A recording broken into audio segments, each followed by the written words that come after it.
मेरो हातमा देखिएको मोबाइल चाहिँ यो टेक्नो भन्ने मोबाइल हो। र यो टेक्नो मोबाइलमा देखिएको समस्या के रहेछ भने तपाईँको चार्ज हुँदैन के। यसको यसो हेरेँ मैले के भइरहेको रहेछ भित्र भनेर खोलेर हेरेँ, स्क्रुहरू सब खोलेर हेर्दा चाहिँ यसको समस्या चाहिँ के देखियो भने तपाईँको चाहिँ चार्जर हुन्छ नि, जुन चार्जर हो यो चार्जर बिग्रिएको रहेछ कि। अब यो चार्जरलाई चाहिँ म बनाउने प्रयास गरिरहेको छु।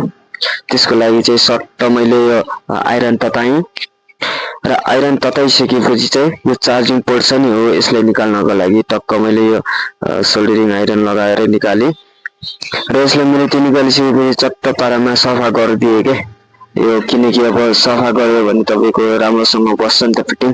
त्यस कारणले गर्दा त्यो सोल्डरिङ वायरहरू त्यहाँ पुरानो थियो जुन त्यसलाई मैले सबै फ्याँकिदिएँ र यो जुन पेस्ट छ पेस्ट हालिदिएँ के होइन, पेस्ट हालिदिएँ।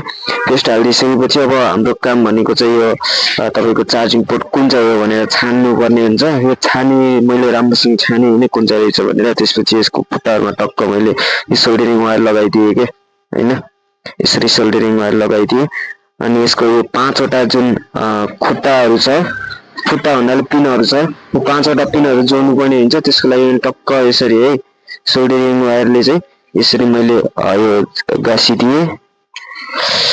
अनि यो गाँसिसकेपछि चाहिँ तपाईँको टक्क मैले यसरी ब्रसले सफा गरिदिएँ क्या, सफा हुने गरी है, सफा हुने गरी गरिदिएँ। अब यसको खुट्टाहरू पनि बलियो पार्नु पर्यो हामीले होइन। त्यस कारणले गर्दा मैले 4वटा खुट्टाहरूलाई सोल्डरिङ वायर लगाएर यसरी बलियो बनाइदिएँ। यदि टेक्निसियन साथीहरूले हेर्नु भइरहेको छ भने चाहिँ पोर्ट फेर्ने तरिका चाहिँ यही हो। र यदि हजुरहरू कस्टमर हुनुहुन्छ अथवा हजुरहरू मोबाइल टेक्निसियन हुनुहुन्न भने चाहिँ हजुरहरूको पनि विभिन्न मोबाइलमा समस्याहरू आउन सक्छन्। चार्ज नभएर चार्जिङ पोर्टहरू बिग्रिन सक्छ होइन, डिस्प्ले जान सक्छ, विभिन्न प्रकारको मोबाइलमा समस्याहरू आउन सक्छ होइन। यदि त्यस्तो हो भने चाहिँ तपाईँले डाइरेक्ट हामीले सम्पर्क गर्न सक्नुहुन्छ। हामीले यसरी है तपाईँको आँखै अगाडि एकदमै सस्तो मूल्यमा राम्रो काम गरिदिन्छौँ।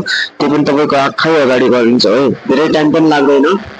यो काम गर्नलाई तपाईँ 15 देखि 20 मिनट बस्नु भयो भने चाहिँ तपाईँ अहिले यहाँ मजाले बसेर मोबाइल लान पनि सक्नुहुन्छ।